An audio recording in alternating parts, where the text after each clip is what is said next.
Law Insight Law, protecting your rights with integrity. LLB প্রথম বর্ষের হিন্দু আইন অংশের যে পরীক্ষাটা, হিন্দু আইন, রাষ্ট্র আইন, সুনির্দিষ্ট প্রতিকার আইন, এই সাবজেক্ট হিন্দু আইন অংশের যে টিকাগুলো রয়েছে সেই টিকাগুলো নিয়ে আজকে আলোচনা করা হবে এবং খুব সংক্ষিপ্ত সাজেশন অনুযায়ী এই টিকাগুলো নিয়ে আলোচনা করা হচ্ছে এবং টিকাগুলো খুব সংক্ষিপ্ত। প্রথমটা হচ্ছে হিন্দু আইনের দেশান্তরগমন। হিন্দু আইন দেশান্তরগমন বা অধিকারী স্থানান্তর এমন একটি প্রক্রিয়া যেখানে ব্যক্তি তার দেশ বা জনগণের পরিসর থেকে অন্য দেশের নাগরিকত্ব গ্রহণ করতে পারে বা অন্য দেশে স্থায়ীভাবে বসবাসের জন্য চলে যেতে পারে। এটি কয়টি গুরুত্বপূর্ণ বিষয় অন্তর্ভুক্ত করে? সাধারণত নাগরিকত্বের অধিকার। হিন্দু আইনে কোনো ব্যক্তি যদি নিজের ইচ্ছায় দেশান্তরিত হন তবে তাকে তার নতুন স্থানে বসবাসের জন্য নির্দিষ্ট আইন অনুসরণ করতে হয়। হিন্দু আইনে দেশান্তরগমন সম্পূর্ণ ব্যক্তিগত অধিকার হিসেবে গণ্য করা হয় এবং এজন্য পরিবারের বা সমাজের অনুমতির প্রয়োজন নেই ধর্মীয় দৃষ্টিকোণ থেকে। হিন্দু ধর্মে সাধারণ দেশান্তরগমনকে নিষেধ করা হয়নি, তবে কিছু কিছু ক্ষেত্রে ধর্মীয় রীতি ও নিয়মের সঙ্গে তা সঙ্গতিপূর্ণ হতে হবে। বিশেষ করে ধর্মীয় স্থানান্তর বা ধর্মের পরিবর্তনতা প্রভাব ফেলতে পারে। পারিবারিক ও সামাজিক সম্পর্কের উপর ব্যক্তিগত অধিকার। একটি হিন্দু ব্যক্তি আইনগতভাবে অন্য দেশে যেতে পারে, তবে পরিবারের সদস্যদের বা সমাজের মতামত কখনো কখনো গুরুত্বপূর্ণ হতে পারে। অধিকাংশ ক্ষেত্রে দেশান্তরগমন কেবল আইনগত অনুমতির বিষয়, সাথে সামাজিক বা ধর্মীয় দিক থেকে কোনো বাধা নেই। পরিশেষে হিন্দু আইন দেশান্তরগমন ব্যক্তিগত অধিকার হিসেবে দেখা হয়, তবে কিছু সীমাবদ্ধতা বা ধর্তব্য বিষয় থাকতে পারে, যেমন ধর্মীয় রীতি বা পরিবারের সম্মতি যা পরিস্থিতির উপর নির্ভরশীল। ফ্যাক্টাম ব্যালেট এটি লাতিন আইনি শব্দবোধক যা সাধারণত ব্যবহৃত হয় আইন চুক্তির ক্ষেত্রে। এর পূর্ণ অর্থ হলো কৃত কাজের বৈধতা বা কৃত কাজের গুরুত্ব। এটি এমন একটি নীতি বা ধারণা যে ইঙ্গিত করে যে যদি কোনো কাজ বা চুক্তি বাস্তবায়ন করা হয়ে থাকে তবে তা কোনো অস্পষ্টতা বা অবৈধতার কারণে ভেঙে না পড়ে, তবে সেই কাজ বা চুক্তি বৈধ কার্য হিসাবে গণ্য হবে, এমনকি যদি সেই কাজের কিছু অংশ ভুল বা অসামঞ্জস্য থাকে। ফ্যাক্টাম ভ্যালিড কিছু মূল দিক। আইনি বৈধতা। ফ্যাক্টাম ভ্যালিড সাধারণত সেই ক্ষেত্রে ব্যবহৃত হয় যেখানে একটি আইন কার্যক্রম বা সিদ্ধান্ত গ্রহণ করা হয়েছে এবং তা কেবলমাত্র কোনো নৈতিক বা প্রক্রিয়াগত ভুলের কারণে অবৈধ বা অসম্পূর্ণ হয়। এর মাধ্যমে বোঝানো হয় যে কোনো কাজে যতক্ষণ না স্পষ্ট বা অবৈধ বা নিষিদ্ধ হচ্ছে ততক্ষণ পর্যন্ত তার কার্যকারিতা বা প্রভাব ধরে রাখা হবে। চুক্তি ও এগ্রিমেন্ট। ফ্যাক্টাম ভ্যালিড চুক্তির ক্ষেত্রে প্রযোজ্য। যদি একটি চুক্তি বা আইনগত কার্যক্রম কিছু ভুলের মধ্যে সম্পাদিত হয় তবে সেটি যদি বাস্তবায়িত হয়ে থাকে তবে তা বৈধ হতে পারে যতক্ষণ না কোনো গুরুতর ভুল বা অসামঞ্জস্য ধরা পড়ে তা চুক্তির মূল উদ্দেশ্যকে প্রভাবিত করে। প্রভাব ও কার্যকারিতা। আইন বা চুক্তি বৈধতা থাকলে কার্যক্রম বা সিদ্ধান্ত শুদ্ধ মনে করা হবে যদি না তার ভঙ্গুরতা বা অসামঞ্জস্য প্রকাশ পায় এবং তা আইনগতভাবে প্রমাণিত না হয়। অতএব এমনকি কিছু ভুল থাকলেও তা সাধারণত প্রভাবিত বাতিল হতে পারে না। উদাহরণ, ধরো একটি চুক্তি সমাধান করা হয়েছে এবং সেই চুক্তিতে কিছু ত্রুটি আছে, তবে ওই চুক্তি যদি বাস্তবায়িত হয় এবং পক্ষগুলি সেই চুক্তি অনুসারে কার্যক্রম শুরু করে তবে ফ্যাক্টাম ভ্যালিড নীতির আওতায় সেই চুক্তি বৈধ কার্যকর গণ্য হবে যতক্ষণ না ত্রুটিগুলোর চূড়ান্ত সুরাহা করা হয়। পরিশেষে ফ্যাক্টাম ভ্যালিড একটি আইন নীতি যা বলে যে একটি কার্যকর বা বাস্তবায়িত কাজ বা চুক্তি ত্রুটিপূর্ণ হলেও যদি সেটি সম্পূর্ণ হয়েছে এবং কোনো গুরুতর আইনগত বা সামঞ্জস্য না থাকে তবে সেটি বৈধ কার্যকর হবে। গোপনীয়তা মতবাদ। গোপনীয়তা মতবাদ বা গো থিওরি অফ রিপ্রেজেন্টেশন মূলত একটি দার্শনিক এবং আইনি ধারণা যা দৃষ্টিভঙ্গি, ভাবনা এবং অভিজ্ঞতাকে বুঝতে এবং ব্যাখ্যা করতে ব্যবহৃত হয়। এই তত্ত্বের মূল বিষয় হলো কোনো সমাজ বা সম্প্রদায় সদস্য যখন সরকার বা কোনো সত্তার প্রতিনিধি নির্বাচন করে তখন তাদের মতামত সত্তার মধ্যে সঠিক ও যথাযথ প্রতিফলন হতে হবে। এর মাধ্যমে জনগণের ইচ্ছা এবং প্রভাব সমাজের নীতি নির্ধারণ প্রতিফলিত হবে। এটি সাধারণত রাজনৈতিক প্রতিনিধিত্বের ক্ষেত্রে ব্যবহৃত হয় যেখানে মানুষের ভোট বা নির্বাচন প্রক্রিয়ার মাধ্যমে তাদের মতামত বা ইচ্ছার প্রতিফলন ঘটে। একে গণতান্ত্রিক প্রতিনিধিত্ব বলে উল্লেখ করা যেতে পারে। প্রধান ধারণা। প্রতিনিধিত্বের গুরুত্ব। জনগণ তাদের মতামত বা চিন্তার ধারা একজন প্রতিনিধি বা সরকারি কর্তৃপক্ষের মাধ্যমে প্রকাশ করতে পারেন। এই প্রতিনিধিরা জনগণের পক্ষে কাজ করবেন এবং তাদের ইচ্ছা বা আশা অনুযায়ী সিদ্ধান্ত নেবেন। গণতান্ত্রিক প্রতিনিধিত্ব। গণতান্ত্রিক রাষ্ট্রে জনগণের ভোটের মাধ্যমে প্রতিনিধি নির্বাচন করা হয়। যারা পরবর্তী জনগণের স্বার্থ রক্ষায় কাজ করেন। এই প্রতিনিধিরা জনগণের প্রতিনিধিত্ব করার জন্য দায়িত্বশীল থাকেন। আইনি প্রতিফলন, প্রতিনিধিরা যদি জনগণের সত্যিকার ইচ্ছার সঙ্গে সুসংগতভাবে কাজ না করেন, তবে তা গণতান্ত্রিক মতবাদ এবং আইনের প্রতি বিরোধী হতে পারেন। এতে জনগণের প্রতি বিশ্বাস নষ্ট হতে পারে। পরিশেষে প্রতিনিধিত্ব মতবাদ এমন একটি তত্ত্ব যা জনগণের মতামত বা ইচ্ছাকে সরাসরি সরকারি সিদ্ধান্ত ও নীতির মাধ্যমে যথাযথভাবে প্রতিফলিত করার কথা বলে। এটি সাধারণত গণতান্ত্রিক প্রক্রিয়া এবং রাজনৈতিক প্রতিনিধিত্বের মাধ্যমে সম্পর্কিত। সহ অংশীদার, সহ অংশীদার হিন্দু আইনে সেই ব্যক্তি বা সদস্যকে বোঝায় যিনি হিন্দু যৌথ পরিবার বা পারিবারিক সম্পত্তি বা ব্যবসায় অংশীদার হন। সাধারণত হিন্দু আইন অনুসারে পরিবারের পুরুষ সদস্যরা সহ অংশীদার হিসাবে সম্পত্তি অধিকারী হন। বিশেষত হিন্দু অধিকার আইন 1956 অনুযায়ী। মূল পয়েন্ট: হিন্দু যৌথ পরিবারের পিতা, পুত্র বা অন্যান্য পুরুষের সদস্য সাধারণত সহ অংশীদার হিসাবে বিবেচিত হন এবং সম্পত্তির উপর সমান অধিকারী হন। সম্পত্তির ভাগ: সহ অংশীদারের মধ্যে সম্পত্তির ভাগ করা হয় এবং তারা একে অপরের সাথে লাভ লোকসান ভাগ করে নেন। ব্যবসায়িক অংশীদার: ব্যবসা সহ অংশীদার থাকতে পারেন, যেখানে সকল অংশীদার সমান অধিকার থাকে। পরিশেষে সহ অংশীদার হলো সেই ব্যক্তি যিনি পারিবারিক ব্যবসায়িক সম্পদের সমান অধিকারী এবং প্রয়োজনীয় দায়িত্ব পালন করেন। অনুমোদিত বিবাহ: হিন্দু আইনে অনুমোদিত বিবাহ বলতে সেই বিবাহকে বোঝায় যা আইন ও ধর্মীয় রীতিনীতি শর্ত পূরণ করা সম্পন্ন হয়েছে, যা আইনত বৈধ বলে স্বীকৃত। শর্তসমূহ: বয়স, বড় কনে যথাক্রমে কমপক্ষে 21 এবং 18 বছর বয়সী হতে হবে। মতামত যোগ্যতা: উভয় পক্ষের মধ্যে কোনো নিষিদ্ধ সম্পর্ক, যেমন পিতামাতার মধ্যে সম্পর্ক থাকতে হবে না। মনোযোগী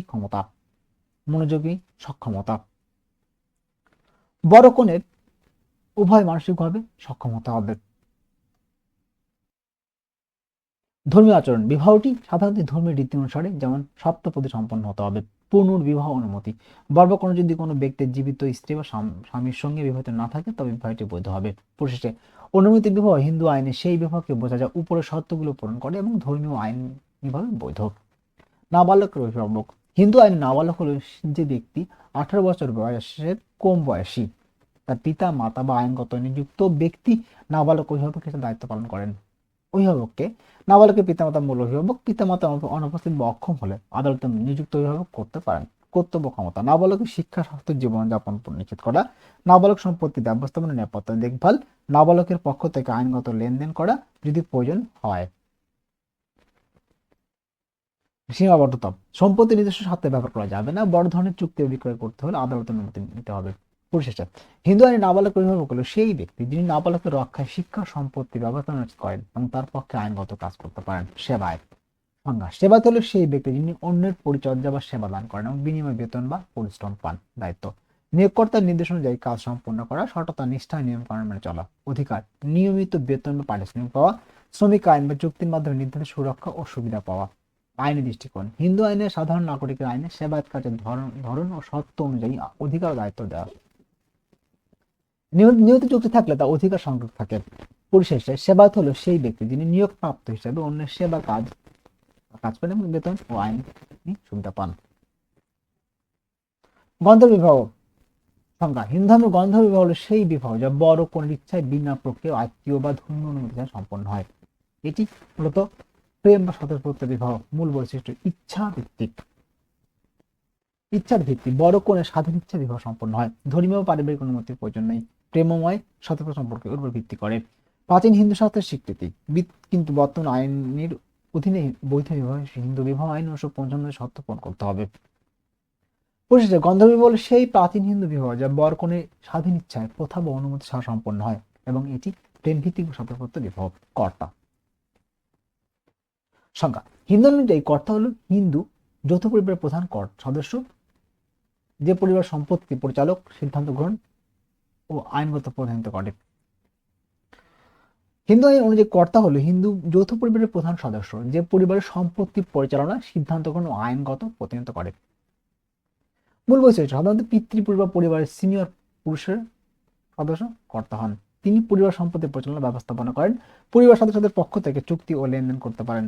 কর্তার দায়িত্ব হলো পরিবারের স্বার্থ সংরক্ষণ ও সদস্যদের কল্যাণ নিশ্চিত করা। মৃত্যুর পর পরিবারের সিনিয়রতম পুত্র বা অনুমোদিত সদস্য কর্তা হয়ে ওঠেন। পরিশেষে কর্তা হলো হিন্দু যৌথ পরিবারের প্রধান ও আইনগত প্রতিনিধি, যিনি পরিবারের সম্পত্তি, ব্যবসা, সদস্যদের কল্যাণ পরিচালনা করেন। অবিভাজ্য সম্পত্তি সংজ্ঞা: হিন্দু আইন অনুযায়ী অবিভাজ্য সম্পত্তি হলো সেই সম্পত্তি যা পরিবারের সদস্যদের মধ্যে ভাগ করা যায় না এবং যা হিন্দু যৌথ পরিবারের প্রধান বা সংসদের দ্বারা পরিচালিত হয়। মূল বৈশিষ্ট্য: সাধারণত হিন্দু যৌথ পরিবার সম্পত্তি অবিভাজ্য, সম্পত্তির ব্যবস্থাপনা ব্যবহার কর্তা বা পরিবার সদস্যদের দ্বারা হয়, বৈবাহিক, ব্যবসায়িক বা পারিবারিক কাজে এই সম্পত্তি ব্যবহার করা হয়, সদস্যরা সম্পত্তি আয় থেকে অংশ পান কিন্তু মূল সম্পত্তি ভাগ করা যায় না। হিন্দু উত্তরাধিকার আইন 56 অনুযায়ী অবিভাজ্য সম্পত্তি অধিকার ও নিয়মিত পরিবার ও পিতৃ হাতে থাকে। পরিশেষে অবিভাজ্য সম্পত্তি হলো হিন্দু যৌথ পরিবার সেই সম্পত্তি যা ভাগ করা যায় না এবং যা পরিবারের প্রধান সদস্যদের যে সম্মিলিত ব্যবস্থাপনা থাকে তার আয় থেকে অংশীদার সুবিধা পান। উইল উইল হলো একটি লিখিত দলিল যা একজন ব্যক্তি মৃত্যুর পর তার সম্পত্তি কার কাছে যাবে তা স্বেচ্ছায় নির্ধারণ করার জন্য তৈরি করে। উইলের বৈশিষ্ট্য: স্বেচ্ছামূলক, নিজে ইচ্ছে উইল তৈরি করে, মৃত্যুর পর কার্যকর, উইল জীবিত অবস্থায় কার্যকর হয় না, লিখিত সাক্ষী, আইনি ফর্মালিটিস পূরণ জরুরি, পরিবর্তনযোগ্য, চাকরি চাইলে কোনো সময় পরিবর্তন বাতিল করতে পারেন, টেস্টাটর, নিজস্ব সম্পত্তি, ওনার প্রপার্টি কেবল টেস্টার নিজের সম্পত্তির জন্য ব্যবহার করা যায়, পরিচ্ছন্ন ইচ্ছা, আইনি গ্রহণযোগ্যতা, এই পয়েন্টগুলো পড়ে নেবেন। দেবতা সম্পত্তি সংক্ষিপ্ত টিকা। সংজ্ঞা: দেবতা সম্পত্তি হলো সেই সম্পত্তি যা ঐশ্বরিক ধর্মীয় উদ্দেশ্যে উৎসর্গ করা হয়েছে এবং পুণ্যদান বা ধর্মীয় কাজে ব্যবহৃত হয়। সাধারণভাবে এটি কোনো ব্যক্তি সত্ত্বের অধীনে থাকলেও তার ব্যক্তি মালিকানা নয়। মূল বৈশিষ্ট্য: ঈশ্বর বা ধর্মের উদ্দেশ্যে উৎসর্গ, উদাহরণ মন্দির, জগন্নাথ মন্দিরের জমি। পারিবারিক নিয়ম প্রযোজ্য না, এটা ভালোভাবে পয়েন্টগুলো একটু দেখে নেবেন। ব্যবহার শুধু ধর্মীয় বা বৈদিক কাজে ব্যবহার করা হয়। দেবদার বা মন্দির কর্তৃপক্ষ অধীনে কোনো ব্যক্তিগত দখলে নয়। উদাহরণ মন্দির নির্মাণের জন্য কোনো ব্যক্তি জমি উৎসর্গ করলে সেটি দেবতা সম্পত্তি হয়ে যায়। দানকৃত গরু, কৃষি জমি বা টাকা যা মন্দির বা ধর্মীয় কাজে ব্যবহৃত হয়। স্বপিণ্ড। সংজ্ঞা: স্বপিণ্ড হলো সেই ব্যক্তি বা ব্যক্তিরা যাদের সঙ্গে একজন মানুষের রক্তের সম্পর্ক বা বংশগত সম্পর্ক থাকে, যার কারণে তার বিবাহ ও উত্তরাধিকারের ক্ষেত্রে বিশেষভাবে সম্পর্কিত বলে গণ্য হয়। মূলত নিকটতম আত্মীয় বংশগত আত্মীয় বোঝায়। বৈশিষ্ট্য: রক্তের সম্পর্কের ভিত্তিতে স্বপিণ্ড মূলত রক্তের সম্পর্ক বংশগতের উপর নির্ভর করে। বিবাহ প্রাসঙ্গিক হিন্দু ম্যারেজ অ্যাক্ট অনুযায়ী স্বপিণ্ডের মধ্যে বিয়ে নিষিদ্ধ। উত্তরাধিকার প্রাসঙ্গিক হিন্দু সাকসেশন অ্যাক্ট অনুযায়ী স্বপিণ্ড পরিবারের উত্তরাধিকার হিসেবে বিবেচিত হয়। সীমা: সাধারণভাবে 3 প্রজন্মের পুরুষদের দিক থেকে 5 প্রজন্মের মহিলাদের দিক থেকে রক্তের সম্পর্ক স্বপিণ্ড ধরা হয়। মূলত রক্তের সম্পর্ক বংশগত সম্পর্ক নির্ভর করে। উদ্দেশ্য: বিবাহ নিষিদ্ধ সম্পর্কে চিহ্নিত করা, উত্তরাধিকার, মৃত্যু পরবর্তী সম্পত্তির বন্টন নির্ধারণ করা। প্রতিনিধিত্ব মতবাদ: মৃত্যুর পর উত্তরাধিকারী না থাকলে বা কেউ উত্তরাধিকারী গ্রহণ করতে অক্ষম হলে তাদের স্থানে তাদের বংশধর বা প্রতিনিধি উত্তরাধিকারী হিসেবে সম্পত্তি গ্রহণ করে। সজবে প্রত্যেক তার পূর্বপুরুষের স্থলে উত্তরাধিকারী হতে পারে। বৈশিষ্ট্য: প্রধানত মৃত্যু বা অনুপস্থিত উত্তরাধিকারী স্থলে বংশধরের সম্পত্তি বর্ণন করা সত্ত্বেও মূল উত্তরাধিকারী মৃত্যুবরণ করেছে ও উত্তরাধিকার গ্রহণ করতে অক্ষম, প্রতিনিধিদের রক্ত বা বংশগত সম্পর্ক দ্বারা সংযুক্ত। সীমা: সাধারণভাবে পরিচ্ছন্নভাবে সরাসরি সন্তান বা নিকট আত্মীয়রা। প্রাসঙ্গিক আইন হিন্দু সাকসেশন অ্যাক্ট 1956 সাধারণত উত্তরাধিকার নিয়মের আওতায়। উদাহরণ: এক্স এর ছেলে ওয়াই মারা গেছে, ওয়াই এর সন্তান জেড এর তার পিতার স্থলে উত্তরাধিকার সম্পত্তি পাবেন, অর্থাৎ জেড হলো ওয়াই এর প্রতিনিধিত্বকারী রিপ্রেজেন্টেটিভ। ধন স্ত্রীধন হলো সেই সম্পত্তি যা নারী স্বাভাবিকভাবে বা আইনগতভাবে পায়, যা তার নিজস্ব অধিকার ও নিয়ন্ত্রণ থাকে। হিন্দু আইন অনুযায়ী স্ত্রীধন মূলত স্ত্রীর মালিক না থাকে এবং স্বামী বা অন্য কেউ স্বেচ্ছায় দখল করতে পারে না। বৈশিষ্ট্য: নারীর নিজস্ব সম্পত্তি, স্বামী বা পরিবারের দ্বারা দখল বা ব্যবহার করা যায় না। স্বায়ত্তশাসন: স্ত্রী চাইলে বিক্রি, দান বা ব্যবহার করতে পারেন। উত্তরাধিকার যোগ্য, স্ত্রী মারা গেলে তার উত্তরাধিকারের কাছে যাবে। প্রকারভেদ: উদাহরণ: পিতা স্বামী বা অন্যান্য আত্মীয় থেকে পাওয়া উপহার, যেমন গয়না, কাপড়, জমি। বিয়ের সময় দত্ত সম্পদ, জয় বা সেটা স্ত্রী সম্পদ। স্ত্রীধন স্ত্রীর ব্যক্তিগত আয় বা সঞ্চয়।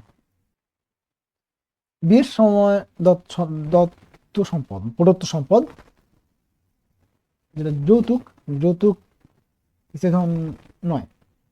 স্ত্রীর ব্যক্তিগত আয় বা সঞ্চয়। এটাই মূলত ছিল হচ্ছে টিকা। এই 15টা টিকাই হচ্ছে এবারকার সাজেশন। 15টার মধ্যে আশা করি পেয়ে যাবেন টিকা। এই টিকাগুলো পড়লে টিকা খুব সংক্ষিপ্তভাবে দেওয়া আছে এবং নিজেদের বোঝার মতো করে দেওয়া আছে এবং পড়লেই মনে থাকবে। আর এই টিকার পিডিএফ ফাইলটি আমার ভিডিও ডিসক্রিপশন বক্সে দেওয়া থাকবে।